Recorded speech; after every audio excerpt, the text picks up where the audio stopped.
Hi there! Today on It Is a Keeper, I'm showing you how to make my signature apple pie moonshine. This cocktail is incredible. It is jam-packed with apple cinnamon flavor and really packs a punch. If you like this moonshine recipe, make sure you grab a copy of my ebook, How to Make Flavored Moonshine. In that ebook, I give you 16 flavored moonshine recipes plus 30 cocktail recipes that you can make with the moonshine. Now, I'm calling this moonshine, but we're not going to be in the mountains using a homemade still.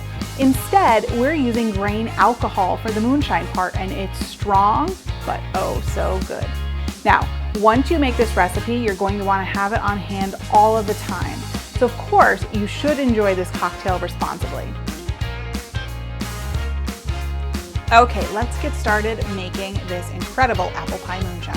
So we're going to start by adding a lot of apple flavor, and it starts with apple cider. So I'm just going to add an entire jug of apple cider. Now you want to make sure you have a nice big stock pot for this recipe because we're adding a lot of stuff in here. So to our apple cider, we are also going to add some apple juice. And if you pour it just right, it splashes everywhere. See, our pot is almost full here. If you need to, if you don't have a big enough pot, you can easily split this up between two smaller pots. Just do half and half.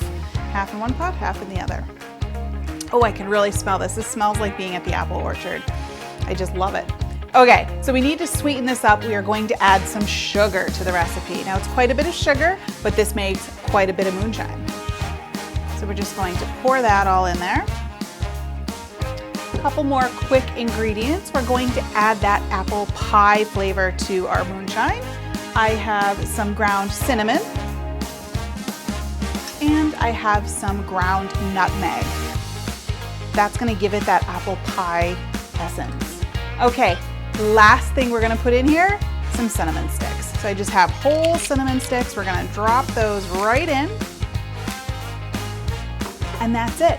We're gonna bring this to a boil. We're gonna let it simmer on the stove for about an hour for everything to come together and that cinnamon to be pulled out of the cinnamon sticks, and it's just gonna be wonderful. It's gonna get nice and thick and syrupy.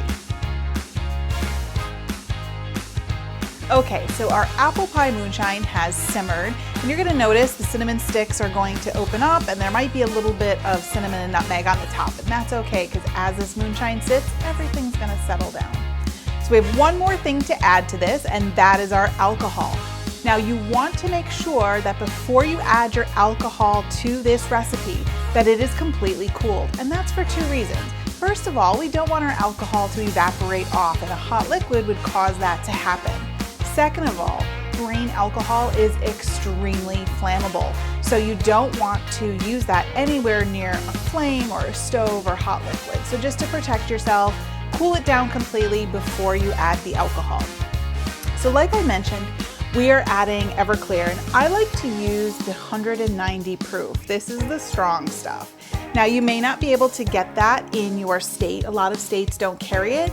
And if that's the case and you can't find it, feel free to use a different or lower proof grain alcohol. You could even substitute vodka or some bottled moonshine. You just want to make sure you have 750 milliliters of it. But I'm using the full throttle 190 proof in this recipe.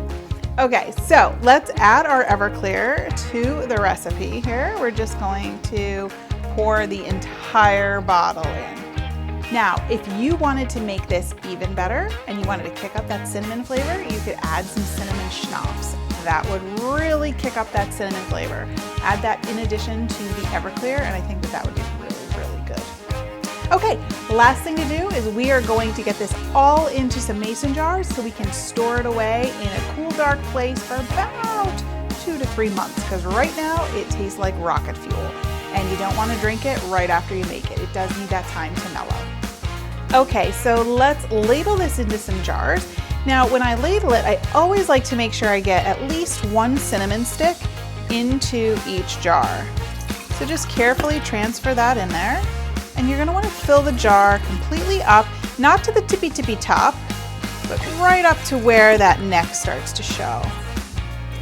And as this moonshine sits, that'll pull even more flavor out of those cinnamon sticks, and the flavor is just incredible.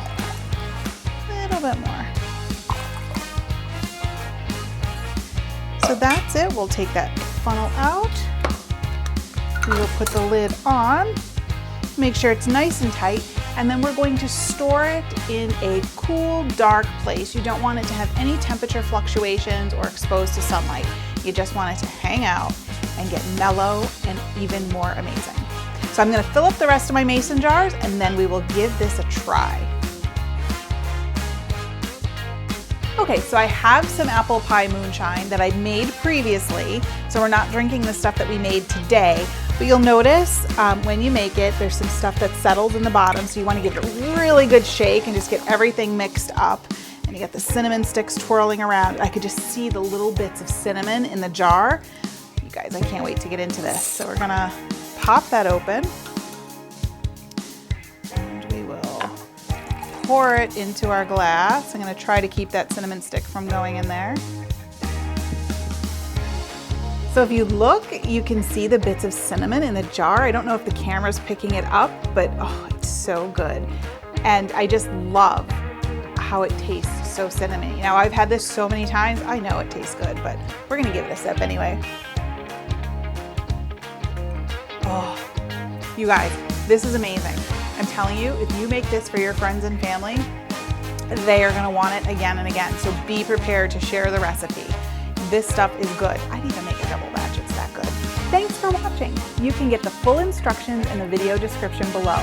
Make sure you like, follow, and subscribe so you don't miss a single thing.